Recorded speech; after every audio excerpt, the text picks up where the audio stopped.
All right, everyone. Here we are for episode one. We have a very special guest. She made her UFC debut on the Justin Gaethje and the Khabib fight card. We have Miranda, Fear the Maverick. That's a hell of a fight name. I love it. Thank So, you. Miranda, thank you so much for joining us. Thank you for having me. I appreciate it. Thank you. So my first question is, could you tell everybody where you are from? I'm originally from Springfield, Missouri, or close to it in Buffalo, Missouri. I am now living in Norfolk, Virginia for school, and so I work and go to the gym here. Oh, okay, cool. How do you like living in Virginia? So I used to live there for a little bit. I lived in like the Richmond part. I kind of had to live like in Conyers, Georgia, which is near like a highway, but I guess the closest landmark would be like Richmond and all. Yeah. Okay. Well, for me, I like Missouri better. I'm not used to the whole like city hustle bustle. I want to go back home closer to my family, but it has been nice out here. Knowing it's only for a few years and stuff for school is good. But I enjoyed the beach. I've enjoyed the warmer weather, and it's a very diverse group of people out here. So Yes. all those are positives. I just a little bit homesick and not used to the city life as much. I hear you. Yeah. And then the only bad thing living around here is that you wind up with all four seasons. So you wind up getting hit with winter too. That's right. Most people don't work outside 24/7 though, so they don't have to worry about it as much. Right. True. Right. The next couple questions are some of my favorites for the fighters because it shows that they're human and they're not like just people that don't show emotions and all, and then we get to learn about them. So could you please talk about what age did you start fighting at? And then if you could talk about some of your amateur background and some of your achievements. So I was 18 years old when I started fighting MMA back in Springfield, Missouri. Did a bunch of regional shows, made it up through the rankings. After my first fight, I did 8 in total within 10 months, I believe it was, and marked myself as the #1 in the Midwest for amateurs.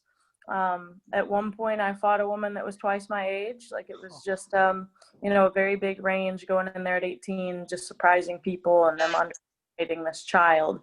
But as far as accomplishments, I got the show fight belt, which is still a promotion over there, and got the interim belt because nobody would fight me, and then won the belt against the girl who finally fought me. And then I also went to Blue Corner and won their title and defended it once. So had 3 different title fights as an amateur. And then I got a call from Shannon Knapp in Invicta, and she asked me if I was ready to make my pro debut. And I told her I didn't know what else was going to happen because nobody would take fights. Man, I mean, I know if I was a female and I saw your name come up, I would say no. too. So, wow. I'm out on that. I'm out on that. Yeah, I mean, you have basically hit the nail on it because my next question, because I usually ask this, I interview a lot of boxers here in Philly, so I always like to ask them when did you know you're ready to go pro, and you're like the first one that like nobody wanted to fight you, so that was Yeah. the next option to go to the next level. Awesome. All right. And then I kind of wanted to bounce off that. So in Invicta FC. So they did sign you, which is fantastic, and they also built your name and all, and got your pro fights going. So what was the relationship, and how has that been for you? The relationship was amazing. It's obviously the all women's organization, the largest in the world that only does that. Shannon Knapp's amazing. She treats all the fighters very well. It was great to get that networking going and community going. Excuse me. Yeah. I got to meet a lot of up and coming girls, and also like when I first got there, I was just like stargazed. I got there and all these people that are my inspirations and stuff, they're fighting, they're cornering, Sarah McMahon. That was one of the biggest ones that came in there, and I was like, oh my gosh, Sarah McMahon. So it was very different for me, as this young, I was the kid coming into this, I was the girl that started as the youngest person in Invicta at the time, at least. And so everybody was just kind of seeing me as this kid. I was the underdog for so many fights. It was ridiculous. And finally had to work my way up through the division. I felt like it was a hard road to the title. And I never even got to fight that title because of COVID. And UFC picked me up instead. Yeah, gotcha. So they only fight out of Kansas City? Is that where all their fights happen, or do they travel elsewhere? Because I know like a lot of your fights were in Kansas City when I was looking at Sheer Dog and all. Looking up your resume. They fought in a lot of different places, Vegas and things like that, but it's been a while. I know they had one in Oklahoma City not too long ago, Phoenix a while back, but it's mainly, I think, just more convenient for them, cheaper, and it gives them a little bit more profit. And they're able to, they pay the girls quite a bit out of the money they make, I think. So if it means they have to keep it there and can still bring international competition in, then great. But part of it was the reason I always fought in Kansas City, even if they would have had it elsewhere. I'm pretty sure I would have mainly fought in Kansas City because I was living 2.5, 3 hours away. We had the hometown crowd there, both show fight and blue corner. You know, I had fought all over Missouri, Kansas. So a lot of the fans knew me already and watched the same fights. So I think it was a lot bigger crowd when I would come into the Kansas City Oh, fights. for sure. Okay. Yeah, that's like kind of like a similar thing here in Philly. So both Kyle and Chris Dawkins, they used to fight for Cage Fighting Fury here, and they usually fight like everywhere. But a lot of the shows happen in like Philly and also the Ben Salem area. So of course they always drew a big crowd when they went. Like all of Northeast Philly would be coming out, which is like our hometown for mine and Nick's too. So that's how like we knew the Dawkins brothers, and we're fans of those. Yeah. um. Let's talk about your pro debut. So I like to show the emotions and feelings of the fighter. So obviously you were like a house on fire with like the amateurs just running through everybody. But your pro debut was November 18th, 2016 versus Samantha Diaz. You had a first round submission on her, but prior to the fight, were you nervous at all, or was it everyday business for you? I try to like lean on my faith more than anything and kind of give all my nervousness to God, all that anxiety and everything. But there's always a little bit there because it was such a jump up in competition and it was Invicta, which was like my dream place to be. And I also had a really hard weight cut to try to get to 115 at the time. I was trying to fight at strawweight my first couple pro fights because at the time UFC didn't have a flyweight division. So in my eyes, I was trying to make it at the UFC. I needed to go to a weight division they had. But I actually missed weight, so that added to the nervousness. But I didn't know how to cut weight correctly yet, you know, unfortunately. But I ended up fighting her, got the win. I wouldn't say easily, but I wasn't too worried about that fight. I thought it was a really good matchup for me for my pro debut, and got the win and moved on to the next one, which from then on, I think was them just trying to feed me to sharks for a lot of my career. Yes. All right. Miranda, sorry to cut you off, Joe. Yeah. Eddie Alvarez and Justin Gaethje coached the Ultimate Fighter. Remember when Dana White announced the 125-pound division? Were you ever interested in doing that? I signed up for it. Did you? Okay. So out of the 3 rules that they have, I had 2 of them I wasn't eligible for. So, I got you. What were the rules? You have to be 21, first of all, to be in there because of alcohol, and I was 19 at the time. Okay. All right. That's what I then, figured. I figured you were probably like not of age or something had to be in the, you know what I mean? Because obviously you would have made that. One, but I sent the application and everything. I figured they'd have to reject me so they'd at least see my name, you know? Yeah. I know. That's awesome now. Yeah, I was always just wondering that. Yep, I definitely signed up and everything. I was like, you know what? I know they're going to reject me like first way through. They're going to see my name and be like, oh. But I was like, they're going to see my name though. Yeah, exactly. Maybe it's the secretary inside somebody's office. I don't know. But and Miranda, when we because we talked before, I'll let Joe finish his questions, but I'll hit on the Dana confrontation. Oh yeah, a little bit, yeah. All right, so I got two left for you, and then we will switch to Nick. So also another question I have for you for like the emotions and all. So I also like to ask this question to show again that fighters are human, and I like to see like the thought process. But yours seemed like it was like over with, and you moved on to the next one. So I like to touch on the first loss. It was against Brogan Walker Sanchez. It was by unanimous decision on July 21st, 2018. So what were your feelings like after the fight? Because like I know like in boxing, like when you take your first loss, because like I would say like Floyd Money Mayweather kind of like really harped on trying to go undefeated or trying to only get one or two losses in boxing, because like a lot of guys' careers are like done after their first loss. But like for like cage fighting, it just seems like it doesn't matter. You just keep going and grinding. So what were your like feelings after your first loss? Were you just ready to get back into the gym, or did you harp on it a little bit?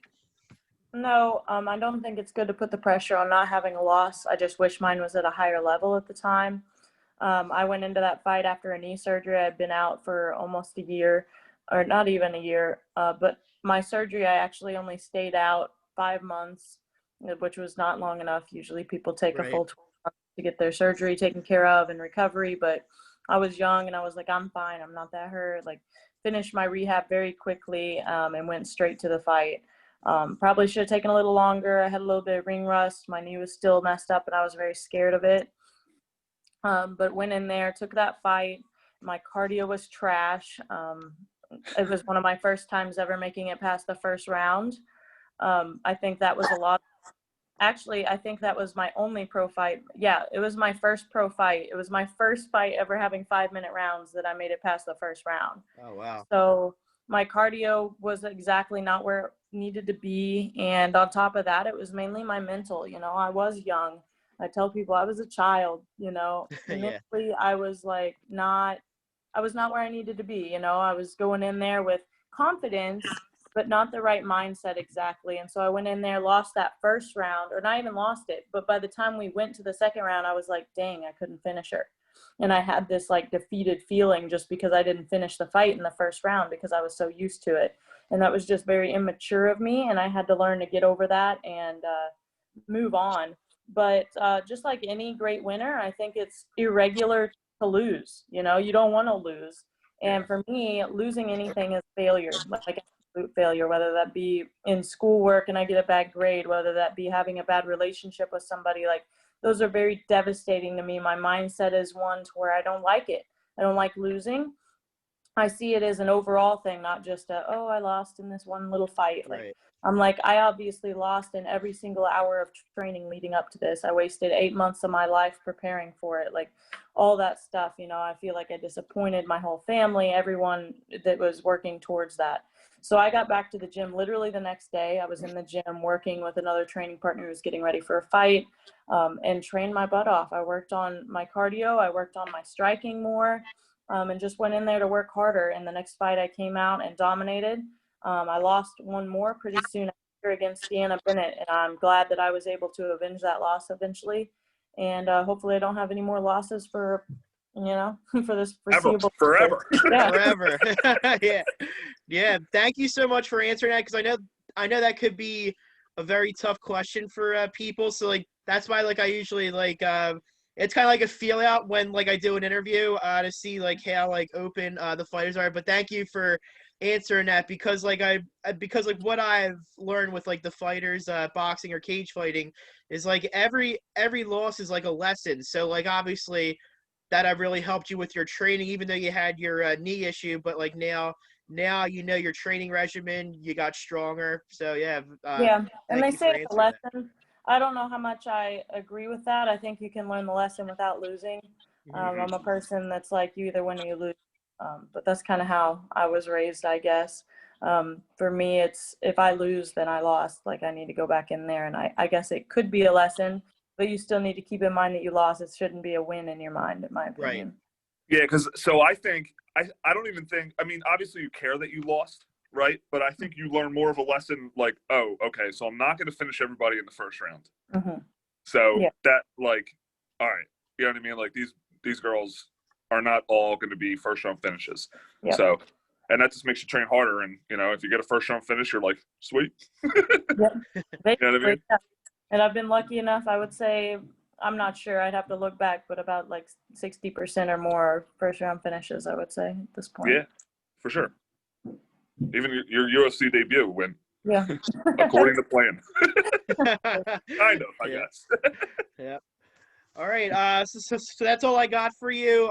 Because my last question I feel like would transition into Nick's stuff. It was like basically when you knew you were ready for the UFC, but I feel like Nick will touch up on that. So thank you, and I'll be listening to the rest. Okay, thank you. Yeah. All right, cool. So we won't have any technical difficulties this time around, Miranda, because this is why me and Joe got together, and Cool. he's the smart one out of the two. I was trying to upload and everything like this, and it kept on like canceling out. I was like, what the hell is going on? So I had to move my Wi-Fi router up to the first floor, and then now it works a lot better. So, I know when we were messaging back and forth, and were you able to watch the fights last night? Yes. Nice. All right. I say that. I pay attention to mainly the female fights. So Yeah. much about the guy fights. So I know on Twitter you were really excited to watch Kayla Harrison make her debut. What you think? Yeah, I thought you were talking about the UFC fights, but I also watched the Invicta fights. Yes. Yeah. What you think? Honestly, I feel really bad for Courtney. Oh my goodness. I feel like they made her the sacrificial lamb. You know what I mean? Yep. I wouldn't doubt if in 2 fights, Kayla Harrison's going to be up next to fight the title in the UFC. Like, that's just honestly Politics. Yeah, I mean, Tanya Ebinger, though, like, she wasn't any kind of promotable, like, not to be mean, but any kind of, like, promotable person for the UFC. They just brought her in there, get her butt kicked for the title. Felicia Spencer had to have a couple fights, but she found her way to the title. There's not that many girls, you know. UFC's looking for good girls, and Kayla Harrison's, like, one of the best in the world. I've trained her before, like, for one day, but I'm so scared of her. And I was a young child. I was, like, 19, maybe 20. I was like, this is horrible. She's huge. Yeah. It's just a powerhouse. Plus, has She the skill looked to back it up. enormous. She looked enormous in that cage. She just is, and they put her against nobody that was at the physical level that she was, you know. And on top of that, like, Courtney King made it to whatever round it was, but people obviously were not listening to Kayla's corner or what she said after the fight. The only reason Courtney made it that far is because Kayla's corner was telling her to take it easy and slow down and work on the game plan, not what she wanted to do. So that's why she kept letting her up and then was trying to work on her striking. As she said after the fight, like, her whole goal was to work on her striking, and she was mad that she finished it, but she got, like, just in the thing and needed to finish.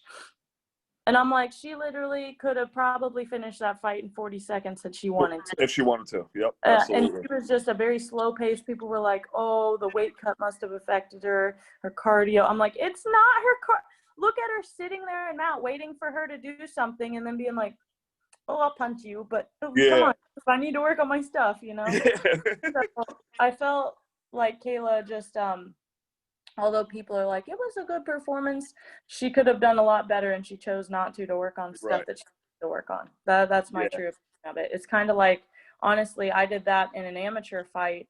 Right after my only loss as an amateur, which I don't think I lost that fight, whatever.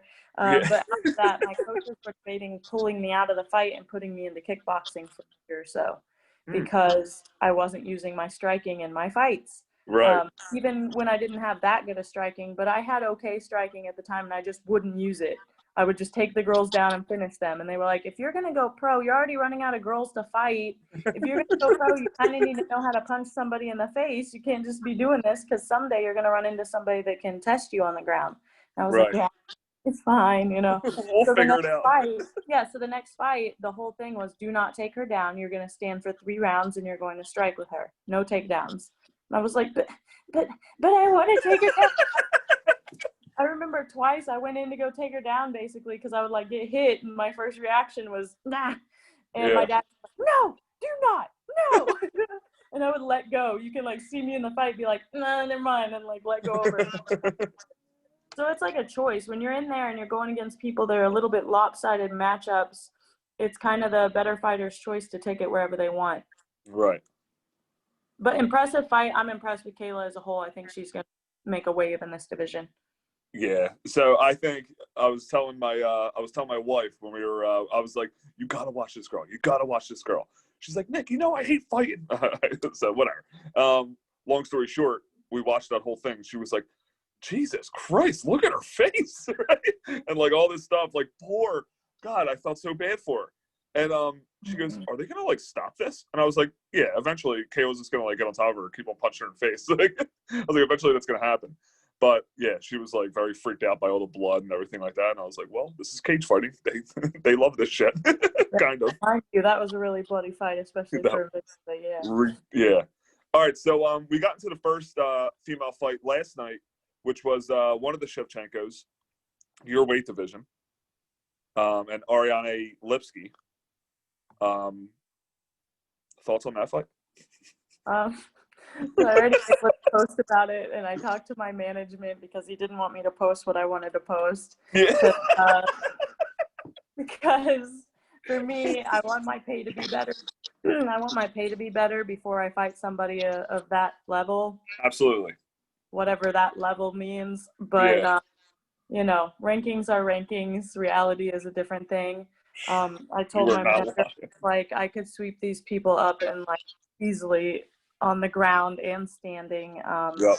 I was like, give me the winner. But at the same time, he's right. I think I should have, whoever the UFC wants to throw me, I'll take. No problem. But you don't have any breaking news right now? What? You don't have any breaking news right now?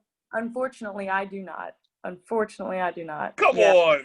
Well, listen, the whole flyweight division is booked for the next 2 months. Yeah, like, I know. I'm just having to wait until all these fights get over with, and then they'll book me with whoever they want to out of them. Yeah.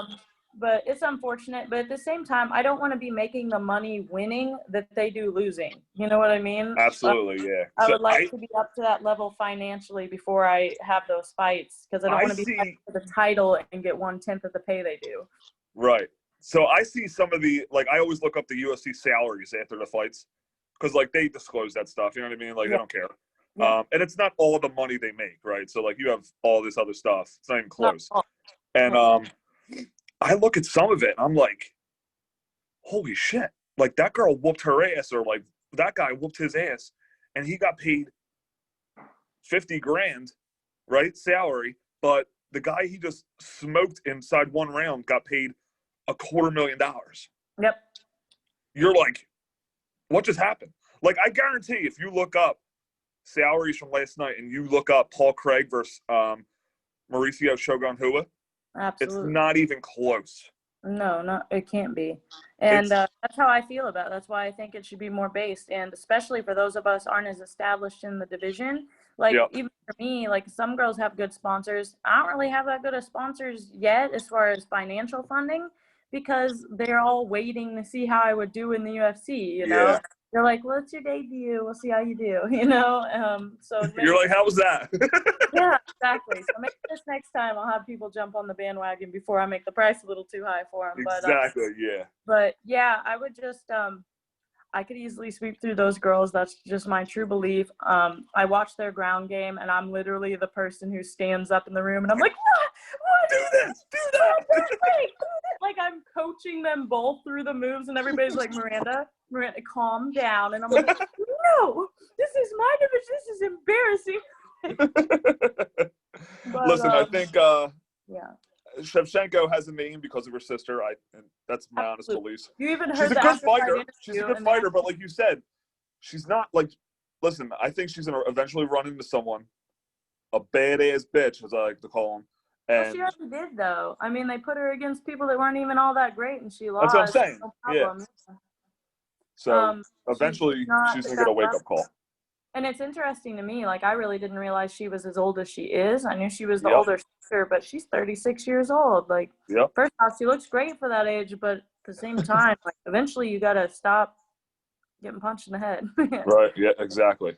Mike Perry, got to stop punching. That dude needs to retire. I don't even want to get into him because that dude just pisses me off. I was talking to Joey about that last night. We were like, we went live the one I shared, and I was like, that dude's a scumbag. He's a piece of shit. And I'm so glad he lost last night. Yeah, he isn't well liked here. No. So we get into another your division, Yeah, I think they fight at Yep, 125. all the women's So, fight. yeah, I was gonna say, yeah, your whole that was like the 125-pound card. I'm telling you, the whole. So maybe you'll get one of these 6. One of the whole next 2 months though are literally like I think every girl in the top 15 to 20 is fighting. Like it's insane. Yeah, well, eventually your next fight, because like you're like right there in like the low 20s right now rankings, if I'm not mistaken. So your next fight has to be someone either right there with, or they could give me another new person and just work my way up. You know, if they're trying to just smoke them and then just be like, guys, listen, they're not on my level. Come on. But like I said, I'm happy with even taking a can or two because I need paid. Easy money. That's what another local fighter here did, Sean Brady. Yep. He always talks about getting, like, even after his debut. I mean, he fought Court McGee, who's like been in the UFC forever. So they fed him to him. He won that one, and then they fed him another like young guy that they were really high on, and he smoked him. Okay. And then he was like, I want a bigger name. All I want is a bigger name. He's not about like call outs or anything like that, whatever. Yep.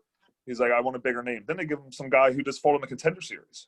Yeah. And then he made his UFC debut. Good for him, though. He's getting more money when he gets to fight with a bigger name finally. Yeah, I've trained up there with Sean and them a few times. Oh, yeah, Eddie, that's right. I remember that. Yeah. Eddie Torres and I. Over Extreme Evolution or something like that, right? Well, Eddie and I are friends, so I trained at his gym a little bit, and then he took me over to stuff like that. Okay, cool. So let's get into this Chukagian fight. I hope I say her name right. Cynthia Calvillo. I believe it is. What is it? Chukagian? Chukagian, yes, there you go.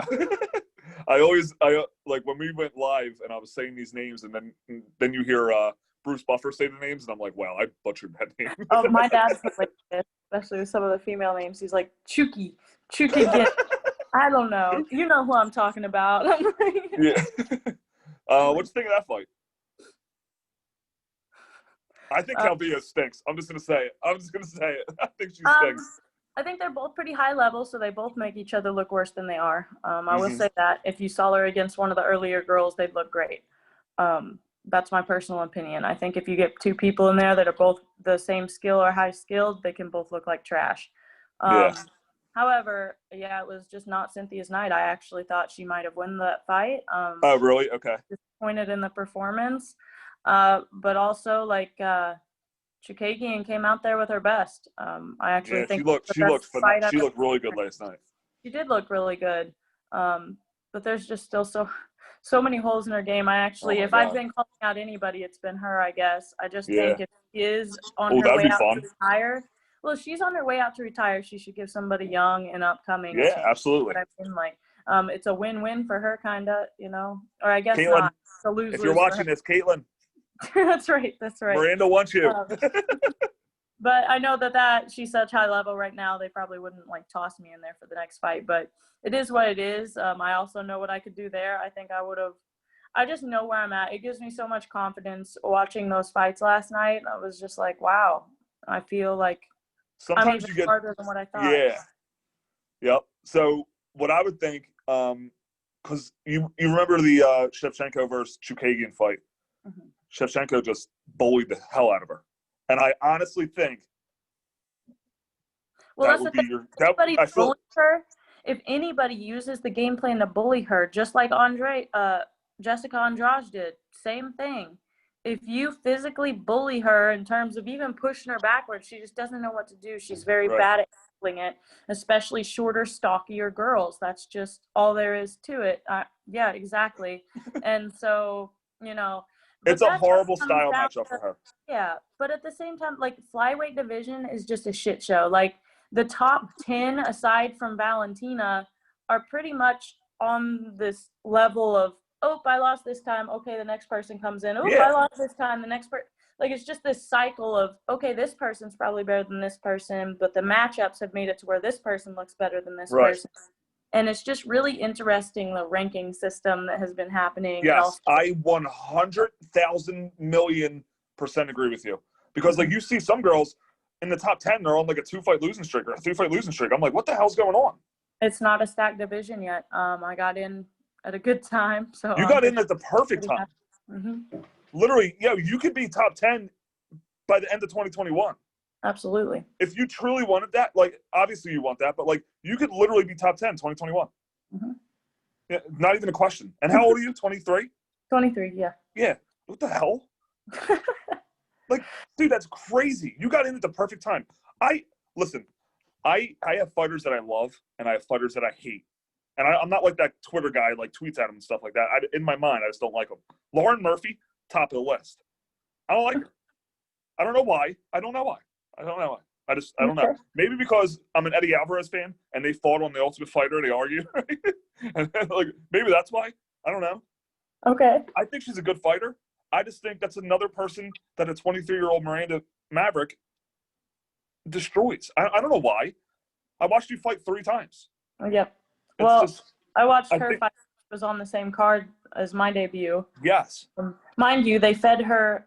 I don't even know how that fight happened, but they just fed her. I guess it was that short notice, and that's the girl who took the fight. So Lauren looked really good in it, but again, such varying skill levels. I was like, and people don't realize that. Like they were hyping her up, and I'm like, guys, who's she fighting? Mm-hmm. Like, you always got to put everything in perspective. Contender, though, it makes sense that they would hype her up. You got to have somebody to fight Valentina. Right. Yeah, I mean, yeah. Who the hell wants to step in and fight her right now?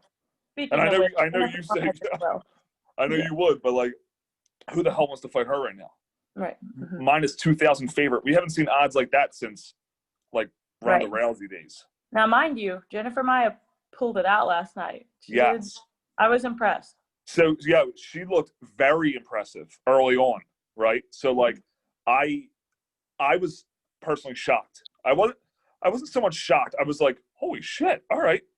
So like, Shevchenko is human being. She's not a robot like everybody thinks she is. Yeah.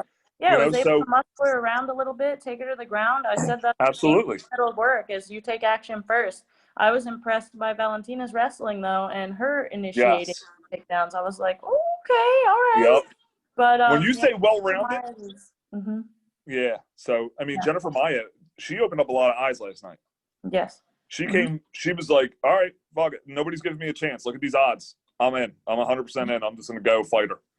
She didn't back down once, man. She fought her, and I love that. I love that the fact that she just tucked her chin, fought her. Oh, we lose you? Oh, sorry. No problem. But I love that about her. She gained a lot of fans last night, so that was super impressive for some people who didn't know Jennifer Maia. Yep. I want to get into so obviously we follow each other on Instagram. How was hanging out with Tisha Torres? It was good. Went up there. We didn't. Now, did you know her before? Yes, I knew her. Okay. Not like best friends with her or anything, but so I went up there right before my first loss as a pro. I actually went and trained in Colorado for a few weeks as I was recovering from knee surgery, and got to know a lot of the girls up there. Trained for like 2.5 weeks, and just went around and trained with every girl that was there. And it's such a high population of female pro fighters that it's insane. That's awesome. And I went there way back when to kind of see where I stood, because I had never really trained with a female before, and I was like, I need confidence, and went up there to train, and I was really happy with how I did. But I went out to Tisha and Raquel's gym, Triple Threat at the time, and did some wrestling and ground game with Tisha, and she was impressed at that time. And so then she saw my UFC debut, and saw my striking was added in since, when I came out there, and she was like, holy shit. And so she contacted me and asked if I was available to come help with her fight camp. And I said, I can't come for like a huge stretch because of school, but I can come out there for a little less than a week. And so she flew me out. I trained with her and got to stay with her and learn some things from her coaches, and was able to come back and trying to implement that. So I know you said you eventually want to go back home after school's done and everything like that. By the way, what you're doing is amazing. I know we touched on this before when we talked, but like, I don't know how you do it. I seriously don't, because fighters have to be like 100% in, you know what I mean? And obviously you are, but at the same time, you have to be 100% in on school too, especially when you're getting your PhD. That's crazy. Absolutely. And absolutely, like, you to be in the middle of getting your PhD, putting in a fight camp for your UFC debut. How many days did you know about before your UFC debut? Oh, many. Okay, all right. And then to fly out to Abu Dhabi and being quarantined for what was it, 2 days out Yes. there, do all the COVID tests. You were doing schoolwork in Abu Dhabi, getting ready for a fucking UFC debut. Thank God for the Dana White doesn't know who you are, right? And then, after the fight, there's a video of Miranda going up to Dana. I was dying. So tell Joe that story. Yeah, but I didn't even know about it. Oh my God, So it was first great. off, kind of like my first day in Invicta, I was just starstruck with everybody I was seeing. I was on the plane and everything, and I'm like, oh God, oh, this is awesome. And I was going out doing sprints like right after our quarantine in Vegas, because they quarantined us there too before we left for 36 hours or something. So went out and did some exercise with my coach outside because it was hot, and went and did sprints. And I just saw some like older guy over there doing some stretches and stuff, and my coach is talking to him, and I was kind of frustrated because I was waiting for him. Like, I'm like 100 yards down, and I'm like, he's not paying attention. Like, I need him to push go. I'm ready to run. And he's like, okay, and like pushes the button. I get down there, and he's like, geez, I can't talk to Bruce Buffer. It's my first time here. And I was like, oh. And I turned over. I was like, I'm going to go talk to him. And, met him, met John Anik. But then when I was in the hallway at the hotel after the quarantine and everything, I just got done doing an interview, so I was all dressed up and stuff. And I saw Dana White, and I looked over at Pete, my boyfriend. I was like, it's Dana White. Oh my God, it's Dana White. And I was like, oh, I'm gonna ask him for a picture. And he was like, okay. He doesn't really get the MMA people and stuff. He doesn't know them really. And I was like, take a picture. So I walked up to Dana. I was like, hi, do you mind if I take a picture with you? And he was like, yeah, who are you? He's just so blunt. He's such a blunt guy. And I was like, I'm Miranda Maverick. I'm making my debut for you tomorrow, or whatever day, Saturday. He was like, oh, welcome to the UFC, hope you do good. And I was like, thanks. And so I was like salty about it, I was like, he didn't know who I was. And so after the fight, he actually like kind of not interrupted an interview, but like told them while I was in an interview, he sent somebody to come get me to talk to him. Because I had like after the fight, I was like, where's Dana or whatever I had said, I don't know what I said. It was like in the heat of the moment. So he like was like, come here, I want to talk to you. And I was like, oh shit, might be in trouble for calling him. I don't know how this is gonna go. And he was like, hey, and I was like, hi, thank you so much. I was the first one to talk, and he was like, it was impressive, blah blah blah. I was like, well, I wish I would have gotten to show you more. I wish I wouldn't have stopped in the first round. I wanted to be able to show you everything I had and that I was well rounded. And he was like, oh, you showed me plenty. And I was like, thanks. And I was like, you remember my name now? And he's like, yeah, I remember my name now. He's never gonna forget it. So you know how he sometimes goes on Instagram Live before some of his the cards and goes, if you don't know, now you know, right? Yeah. I guarantee the next card you're on, he says your fight. I 100%. I literally bet my house on it right now. I guarantee he goes, another fight you might not know about, Miranda Maverick, Burst, whoever you're fighting. That's absolutely crazy that he signed Miranda to come on to make the debut. Has no idea who the hell she is. That's absolutely crazy. Yeah, he has so many different people. I don't think it's crazy. I mean, he's the CEO of this huge business. Right. Yeah. He's with the top 10 people in each division, and he has his little matchmakers and stuff that do everything else. I mean. So have they been in, how often are they in contact with you, Miranda? You don't have to, obviously, I'm not. I'm in contact with my management, not directly the matchmakers. Oh, they go through them. Okay. But the matchmakers and stuff are always looking. Like I said, I think the whole flyweight division is just kind of, not only are they booked right now, but all the fights they pretty much have set up until beginning of February right now. So I'm either waiting for a short notice right now or just waiting for that phone call to see who I'm fighting, How would be your weight cut right now if you got like a 10-day notice fight or something like that, or a 2-week notice fight? Would you take a fight like that? I guess it depends on who it is, 2 weeks would be good. As long as they don't call me like week of, I should be all right. The week of are really hard because usually there's like 2 days of traveling and all that nonsense. Right, yeah. Makes it really hard, but if they gave me 2 weeks, I think I'd be able to make it right now. Yeah, that's awesome. I try to stay in better shape now that I am in the UFC and everything. I'm not being too much of a fatty, but we all have our weaknesses. Now she says that now, but I just ordered a bunch of chicken wings for football. So should I cancel the order? As long as you don't gotta make weight for anything, it's fine. I have people all the time that are like, weight's not important. It's how you feel and how you look. I was like, well, unfortunately for me, weight is very important. Weight's like the second most important thing I focus on. Yeah. That is great. Miranda, thank you so much again for doing this. You're really putting the Joe Nick Flight Talk podcast on the map. So we recorded this whole thing, and then we will and don't forget about us when you're like holding the belt and everything like that. Oh, Don't I know.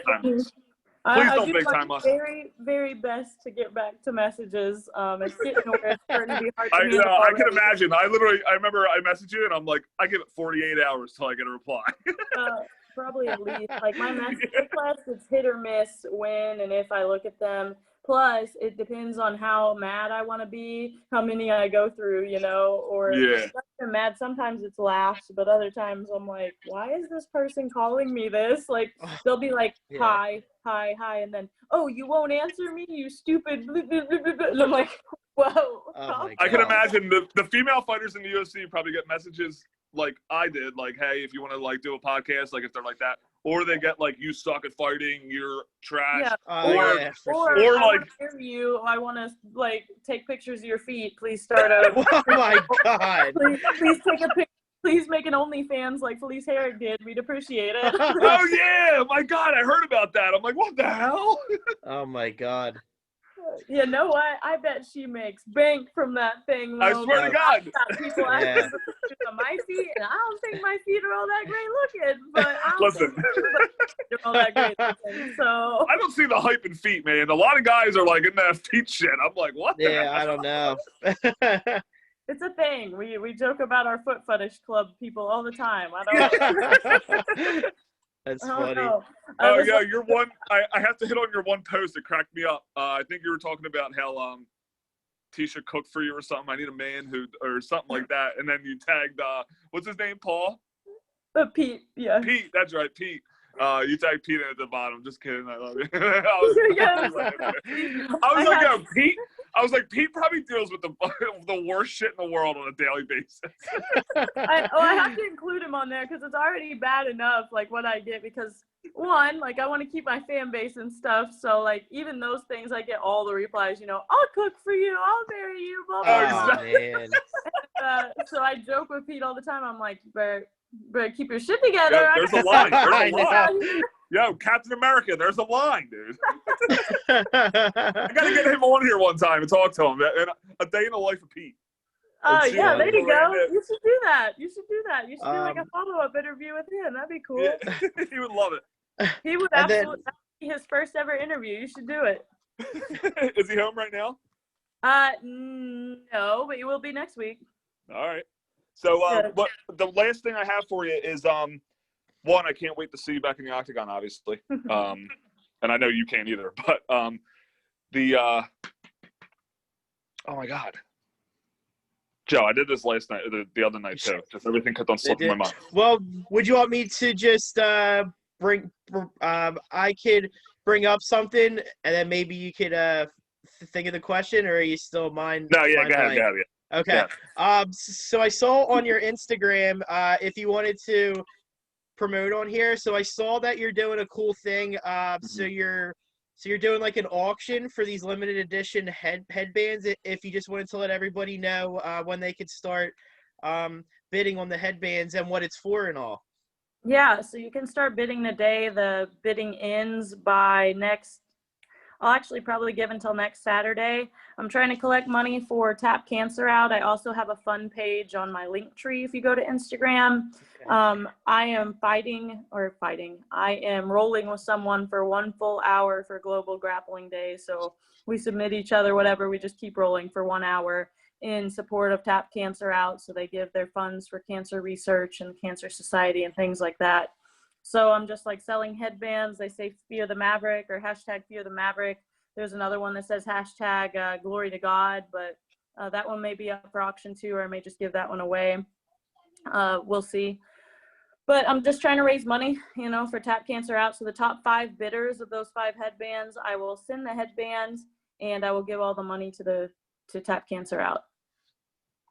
All right, That's great. awesome. Thank you. Yeah, because that is an amazing cause. 'Cause I know cancer really touches my heart and my family and all too. So yeah, I mean every little bit helps to fight this horrible disease here that affects millions of people.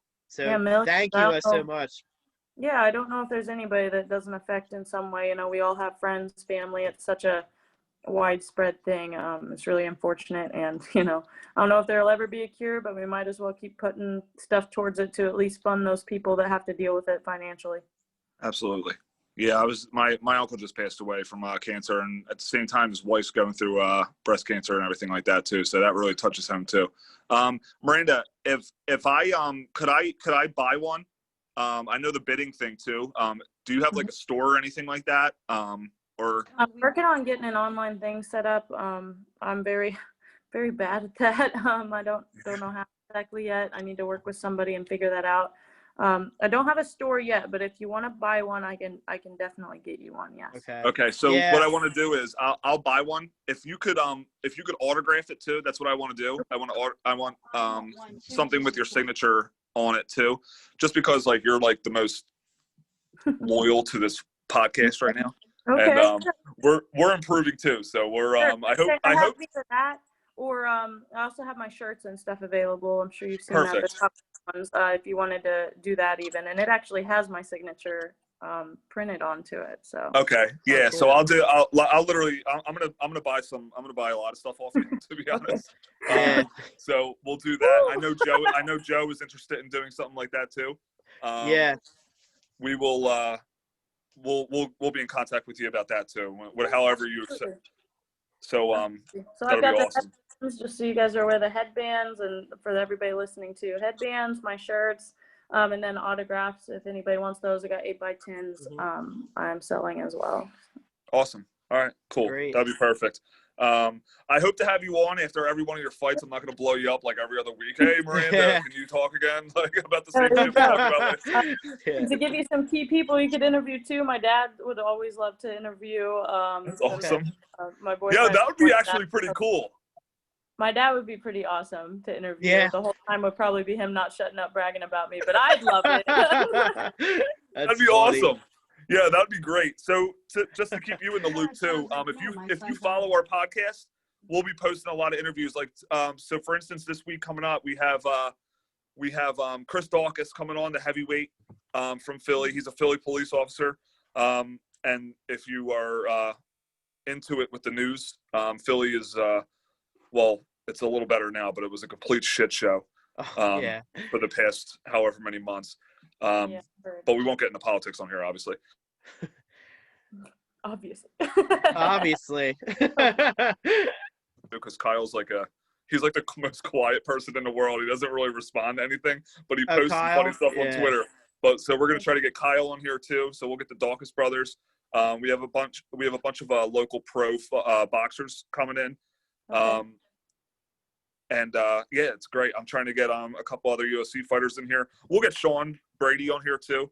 I know right now he's just training, getting his some of his, because he was supposed to fight Bilal Muhammad in like 2 weeks, but unfortunately he actually had like a hairline fracture of his leg coming out after his last fight. But he accepted this fight because Bilal Muhammad's 13th in the welterweight division, and I want that higher, whatever. So he unfortunately had to pull out of that fight. But we're gonna have a lot of cool guests on here. If you can put in a little call to Tisha Torres, that'd be pretty cool too. We greatly appreciate it. Okay. All Tisha, right. if you're watching. Yeah. I'll see if she will. I know she's getting ready for that fight too. So she. Yeah, absolutely. Yeah. So always, I'll always do my best not to get fighters on before their fight because they don't want to talk to me and Joe before their fight. Yeah. You know what I mean? Well, actually, the boxers are pretty cool with that. It's like funny. So like it could be 2 or 3 days before the fight. They usually say, "Hey, if you want me to promote the fight," I'm like, "Are you sure? Like you should be like getting your head ready. It's a fight week, but they usually like to talk." I try to fight whatever or fit whatever I can in, especially my last fight. It was insane, like with doing the schoolwork and how many interviews people were asking me for. But I was like, I'm this up and comer having my debut. I need to take every opportunity I can. Oh yeah, absolutely. That's a different story. But I'm sorry, I'm gonna have to let you guys go pretty soon. I've Miranda, thank you so much for coming on. I know, Yeah. listen, we're talkers, and thank you so much again for coming on. We'll be in touch. I'll be in touch about your shirts and your everything. Okay. Your Yeah, headsets and same, stuff like that. same here. Right. Thank you so much. It was really nice meeting you, and we're looking forward for you to be a champ one day for sure. Thanks. Miranda, hold on. Last question. Are you a football fan? All right, that's perfect. Can we just get a go Birds real fast? Come on. I'm gonna make some people mad. I'm not doing it. Oh, come on! I almost had it. Listen, I've done this game before. I get too many people mad at me. Man. Oh my God, that's so funny. But take advantage of my naivety. I almost had you. He did. He almost. I was like, no. That's funny. All right, Miranda, thank you so much again. All right. And we'll be in talk. We'll be in touch, all right? For sure. Thank you. All It was right, have a nice, good one, Miranda. nice meeting you. Bye.